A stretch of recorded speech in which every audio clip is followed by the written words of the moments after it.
और चलिए आगे बढ़ते हुए बात करते हैं उत्तर प्रदेश के मुख्यमंत्री योगी आदित्यनाथ के लिए गए बड़े फैसले की।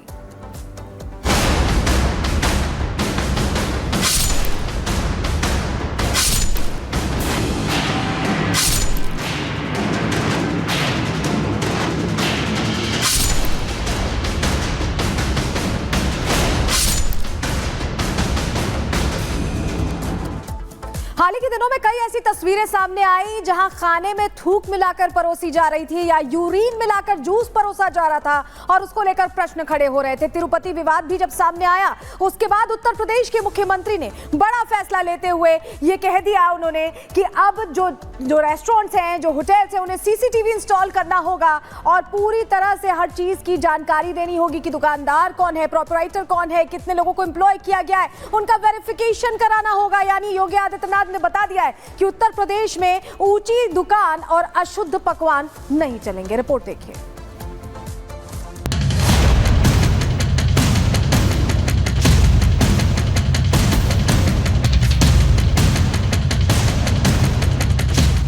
योगी का फरमान जारी, विपक्ष की सियासत भारी।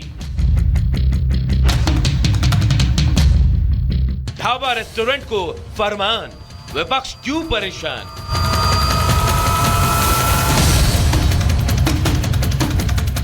दुकानों पर नेम प्लेट जरूरी, फैसले का विरोध सियासी मजबूरी। सीएम योगी ने दुकानों में नेम प्लेट लगाने का आदेश क्या दिया। हमेशा की तरह इस फैसले पर भी विपक्ष को परेशानी होने लगी। जनता के हित के लिए फैसले पर भी सवाल खड़े करने में देरी नहीं की गई। कांग्रेस से लेकर सपा तक सभी को फैसला नागवार लगने लगा। ऐसा लगता है कि भारतीय जनता पार्टी की सरकार और योगी जी सुप्रीम कोर्ट की भी कोई इज्जत नहीं करते। सुप्रीम कोर्ट पहले ही डायरेक्शन दे चुका है, लेकिन इसके बावजूद अगर योगी जी इस तरीके का कदम उठा रहे हैं, वो सिर्फ एक समुदाय को परेशान करने के लिए ये कदम उठाया जा रहा है। दुकानों पर नेम प्लेट लगाने के फैसले पर कांग्रेस सियासत कर रही है तो सपा कहां पीछे रहने वाली। सपा ने जनता के हक में निर्णय को तुगलकी करार दे दिया और ये भूल गई कि साफ सफाई ना किसी मजहब की दरकार है, ना ही व्यक्ति विशेष की जिम्मेवारी, बल्कि ये मानवीय सभ्यता की बुनियादी शर्त है। दलित, पिछड़े और जो अल्पसंख्यक हैं, उनकी दुकानों को बंद करवाने के लिए प्रदेश के मुख्यमंत्री ने ये तुगलकी आदेश जारी किया है। अब पुलिस पूरे प्रदेश में सारे दुकानदारों से वसूली करने का काम करेगी, उन पर फर्जी मुकदमे लगाएगी और व्यापारियों का शोषण होगा। Yet the Congress's campaign in Jammu is yet to begin, and there are only 5 days of campaigning. So I hope that after Rahul is done campaigning on this one seat in the valley, the Congress focuses all its attention in the plains of Jammu. Abdullah का बयान सुना और इसको लेकर अब BJP भी सवाल पूछ रही है। शहजाद पूनावाला ये कह रहे हैं कि ये जो गठबंधन है कांग्रेस और एनसी का, ये गठबंधन नहीं, ये कंफ्यूजन है। सुनिए जरा क्या कह रहे हैं शहजाद पूनावाला। गठबंधन में निकाह से पहले ही 3 तलाक शुरू हो चुका है और ये इसलिए हो रहा है क्योंकि ये दोनों पार्टी पीपीपी के प्रिंसिपल पर चलती है। पाकिस्तान परस्ती, पत्थरबाजी और परिवारवाद, और 370-35 से हटने के बाद आज जम्मू कश्मीर के अवाम के पास स्पेशल स्टेटस है। इन 3 परिवारों का स्पेशल स्टेटस खत्म हो चुका है और इसीलिए किसी को 2 सीट से लड़ना पड़ रहा है, कोई जम्मू में अपनी जमीन तलाश रहा है और इनके पैरों तले जमीन नहीं बची है और इसीलिए एक दूसरे पर आरोप प्रत्यारोप का दौर शुरू हो चुका है। सीधे रुक करते सहयोगी मीनाक्षी का जुड़ रहे ग्राउंड जीरो से। मीनाक्षी, सेकंड फेज की वोटिंग लगातार सुबह से चल रही है, लेकिन इस बीच जो कांग्रेस और एनसी के बीच विवाद है, जो अंतरकलह है, वो भी खुल के सामने आ रही है। हालांकि इस बीच जो वोटिंग जो सेंटर्स हैं, वहां पे माहौल क्या दिखाई दे रहा है?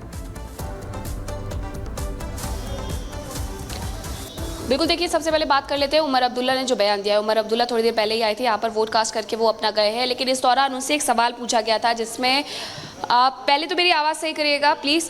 और उनसे एक सवाल पूछा गया था, सवाल ये था सवाल उनसे ये पूछा गया था कि आपने जो पहले एक स्टेटमेंट दिया था कांग्रेस को लेकर के कि कांग्रेस ने श्रीनगर में या कश्मीर में क्या कुछ किया है वो मायने नहीं रखता है, लेकिन जम्मू में क्या करी वो मायने रखता है, जिसके जवाब में उमर अब्दुल्ला की तरफ से ये बयान दिया गया। उनकी तरफ से कहा गया कि देखिए हमने ज़्यादा से ज़्यादा सीटें जो है जो बंटवारा किया था वो सबसे ज़्यादा हमने जम्मू में उन्हें दी थी। अब क्योंकि तीसरे चरण के चुनाव के प्रचार के लिए मात्र 5 दिन शेष रह गए हैं, तो ऐसे में हमें उम्मीद ये थी कि कांग्रेस खुल करके वहां पर अपना प्रचार प्रसार करते हुए नजर आएगी, लेकिन उनकी तरफ से ये प्रचार प्रसार वहां पर नहीं किया गया है। क्योंकि आज 26 सीटों पर जिन पर चुनाव चल रहे हैं उसमें से 20 सीटों पर जहां पर नेशनल कॉन्फ्रेंस खड़ी हुई है, तो वहीं पर 6 सीटें ऐसी है जिस पर कांग्रेस अपनी दावेदारी ठोक रही है। लेकिन जम्मू को लेकर के, क्योंकि जम्मू की सीटें भी बेहद महत्वपूर्ण हो जाती है और उन 43 सीटों पर आखिरकार कांग्रेस किस तरीके से प्रदर्शन करती है ये सब कुछ डिपेंड करेगा। अगर कश्मीर में, जम्मू कश्मीर में सरकार नेशनल कॉन्फ्रेंस और कांग्रेस गठबंधन को बनानी है,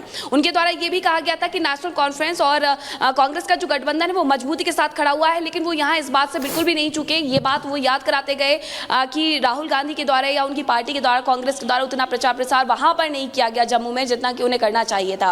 हालांकि कश्मीर को लेकर के वो जरूर मानते हैं कि यहाँ पर नेशनल कॉन्फ्रेंस अपना दबदबा कायम रखने में कामयाब होगी, लेकिन उन्हें जम्मू को लेकर के कहीं ना कहीं अभी थोड़ी और मुश्किलों का सामना करना पड़ेगा, क्योंकि नेशनल कॉन्फ्रेंस हो या पीडीपी हो, उतना दबदबा जम्मू रीजन में उनका नजर नहीं आता है जितना कि कश्मीर रीजन में नजर आता है। अब अगर हम 2014 की बात कर ले तो 2014 में जिन 15 सीटों पर, यानी कि आज कश्मीर में जिन 15 सीटों पर चुनाव हो रहे हैं, उनकी स्थिति ये थी कि यहाँ पर नेशनल कॉन्फ्रेंस के हिस्से 7 सीटें गई थी और वहीं पीडीपी के हिस्से 4 और नेशनल इसके अलावा कांग्रेस के हिस्से 2 सीट, बीजेपी के हिस्से 1 सीट और निर्दलीय के हिस्से 1 सीट गई थी। अब ऐसे में चाहत ये बरकरार रखी जा रही है कि जिन 11 सीटों पर जम्मू में चुनाव हो रहे हैं वहां पर नेशनल कॉन्फ्रेंस तो भले ही अपना दबदबा नहीं दिखा पाएगी, लेकिन ये उम्मीद की जा रही थी कांग्रेस से कि कांग्रेस अपना दबदबा वहां पर कायम करे, वहां अपना दबदबा दिखाए। यही वजह है कि जब उनसे इस तरीके से सवाल पूछा गया उमर अब्दुल्ला से, क्योंकि उन्होंने ये बयान पहले भी दिया था और इसी बात का जिक्र जब उनसे किया गया कि आपने कहा था कि कांग्रेस कश्मीर में क्या करती है मायने नहीं रखता है, वो जम्मू में क्या करते हैं मायने रखता है, और इस दौरान जो खुल करके उनकी गलत थी वो सामने देखने को मिली।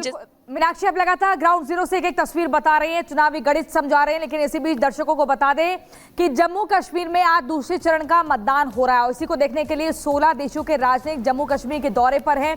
ऐसे में वो अलग अलग पोलिंग बूथ पर जा रहे हैं, वहां पर जायजा ले रहे हैं, क्योंकि 10 साल बाद ये चुनाव हो रहे हैं घाटी में। आप देखिए कैसे ये बडगाम की बात करें या अलग अलग पोलिंग बूथ की बात करें, यहाँ पर 16 देशों के राजनयिक पहुंच रहे हैं।